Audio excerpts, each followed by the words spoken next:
भगवान गरुड़ ने बताया कि वैतरणी नदी कैसी होती है और इसे कैसे पार किया जाता है।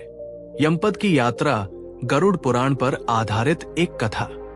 महाराष्ट्र के एक छोटे से गांव बेलापुर में एक वृद्ध ब्राह्मण रहा करते थे। नाम था सोमदत्त। जन्म से ही वे धर्मपरायण थे।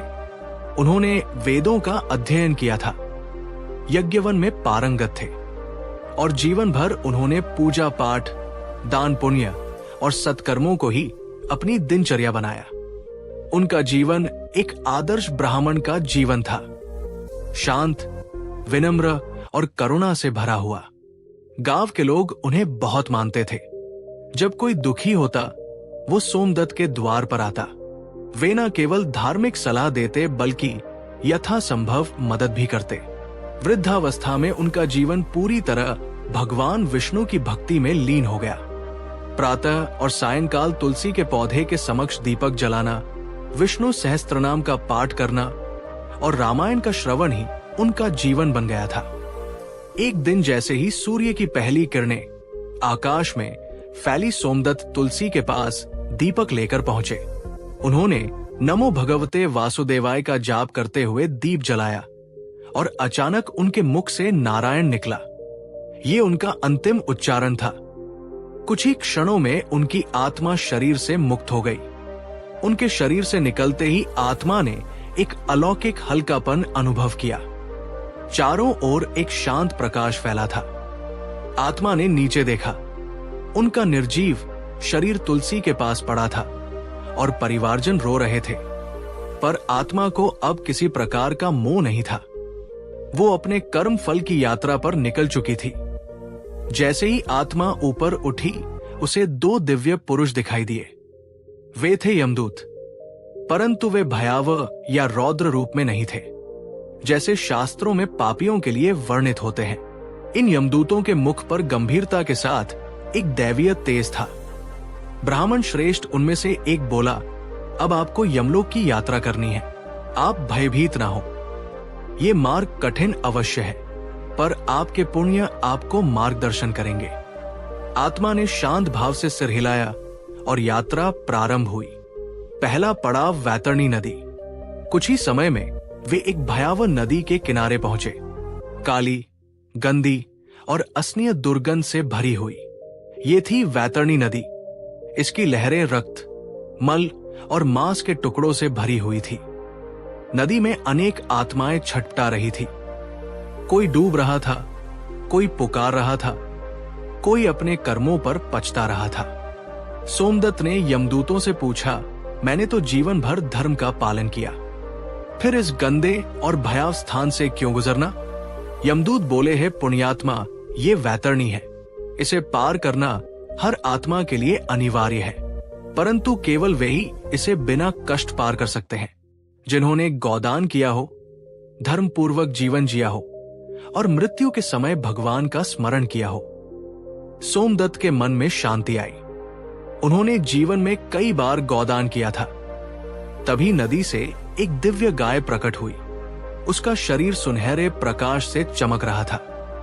उसके माथे पर चंद्र चिन्ह था और आंखों में ममता और करुणा का भाव था। गाय बोली, है भक्त, आपने मुझे गोदान किया था, अब मैं आपको इस वैतरणी से पार कराऊंगी। सोमदत्त गाय की पीठ पर बैठे और गौ उन्हें सहजता से नदी के पार ले गई। उन्होंने देखा कि दूसरी आत्माएं उन्हें ईर्ष्या और आश्चर्य से देख रही थी।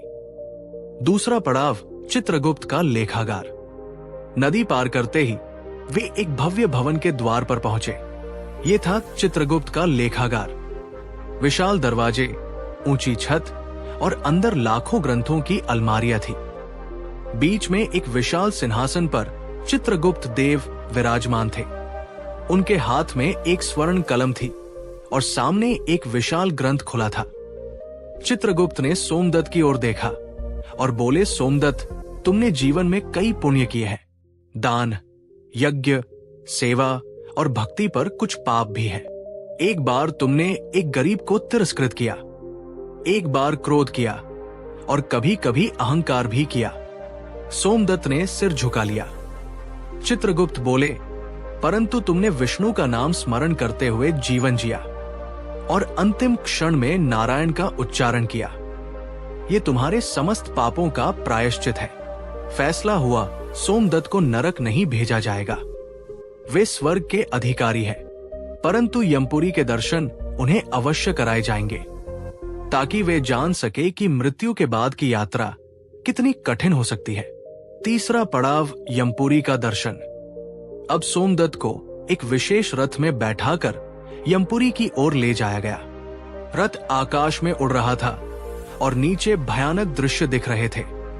उन्होंने देखा एक आत्मा को उबलते तेल के कड़ा में डाला जा रहा है, किसी को कांटों पर गिराया जा रहा है, कोई राक्षसों द्वारा नोचा जा रहा है। सोमदत्त की आंखें करुणा से भर गई। उन्होंने यमदूतों से कहा, यह दृश्य बहुत कष्टदायक है, क्या कोई इन यातनाओं से बच सकता है? यमदूत बोले, हाँ, जो जीवन को धर्म, करुणा और भक्ति से जीता है, जो गरुड़ पुराण पढ़ता और उसका पालन करता है, वो इन यातनाओं से मुक्त रहता है। तुम्हें ये ज्ञान इसलिए दिया जा रहा है ताकि तुम इस संदेश को आगे पहुंचाओ। अंतिम पड़ाव, विष्णु धाम का द्वार। अंत में रथ एक दिव्य प्रकाश की ओर बढ़ा। दूर से ही भजन कीर्तन की ध्वनि सुनाई देने लगी। स्वर्गिक सुगंध, पुष्पों की वर्षा और शांत वातावरण, ये सब विष्णु धाम की निशानी थी। एक द्वार पर 2 दिव्य द्वारपाल खड़े थे। ब्राह्मण श्रेष्ठ उनमें से एक बोला, आपका स्वागत है। आप धर्म, दया और भक्ति के मार्ग पर चले। अब आप भगवान विष्णु के धाम में प्रवेश पा सकते हैं। सोमदत्त ने यमदूतों की ओर देखा और हाथ जोड़कर बोले, मैं चाहता हूं कि मेरे वंशज और सभी लोग धर्म के मार्ग पर चले, इस यात्रा का सत्य सब जाने। द्वार खुला और सोमदत्त आत्मा रूप में भगवान विष्णु के चरणों में लीन हो गए। सीख गरुड़ पुराण केवल मृत्यु के रहस्यों को प्रकट नहीं करता, बल्कि ये जीवन का भी मार्गदर्शन करता है। ये सिखाता है कि मृत्यु कोई अंत नहीं, बल्कि एक यात्रा की शुरुआत है। आत्मा का सफर, उसके कर्मों की परीक्षा और अंत में मोक्ष की प्राप्ति। सोमदत्त की कथा हमें सिखाती है कि यदि हम जीवन में सच्चे अर्थों में धर्म, करुणा, भक्ति और सेवा का पालन करें, तो मृत्यु के बाद का मार्ग भयावह नहीं बल्कि दिव्य हो सकता है। ये कथा प्रत्येक मनुष्य को एक प्रेरणा देती है कि जीवन केवल भोग के लिए नहीं, बल्कि मोक्ष की दिशा में एक सतत प्रयास है, और इस प्रयास में गरुड़ पुराण एक अमूल्य मार्गदर्शक है। दोस्तों, यदि आपको ये वीडियो जरा भी अच्छा लगा हो तो इसे लाइक जरूर करें और हमारे चैनल को सब्सक्राइब करें। ऐसी वीडियो बनाने में बहुत मेहनत लगती है। यदि आप अभी तक इस वीडियो को देख रहे हैं तो आपका बहुत बहुत धन्यवाद।